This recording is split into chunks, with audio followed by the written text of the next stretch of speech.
Chairman সাহেব, আপনি আমার চাচার কাছ থেকে ঘুষ নিতেছেন? থাপড়ে এত চাপার দাঁত ফেলাই দিব বেয়াদব কোথাকার। মুখের উপরে কথা কস মূর্খ। এটা তুই বুঝ দেখলি কই?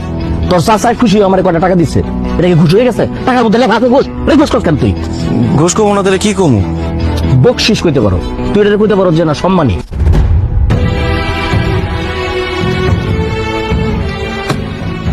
জামানা তো একটা বাপছে, তোর বাপে মরার আগে এই বাগানের টোটাল জায়গা তোর চাচার কাছে বেচে হয়ে গেছে।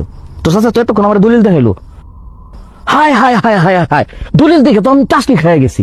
তোর বাপ এটা করছেটা কি? কয় সূত্রে জমির মালিক এখন তোর চাচা? চেয়ারম্যান সাহেব, আপনি খুব ভালো করে জানেন আমার আব্বাই চাচার কাছে জমি বিক্রি করে নাই। আপনি চাচার কাছ থেকে ঘুষ নিয়ে, মানে এই বকশিসের টাকা নিয়ে এখন চাচার পক্ষে কথা কইতেছেন? বেয়াদবের মতো কথা কস, মুখে মুখে তর্ক করা শিখছ? ভাই, লালু চেয়ারম্যান কি কোনো দলিল না দেখে কথা বলে? তোর বাপে তোর চাচার কাছে জমি বিক্রি করে গেছে, এটা সত্য। যেহেতু এখন কয় সূত্রে এই জমির মালিক তোর চাচা, খবরদার এই জমির আশেপাশে তুই যাবি না।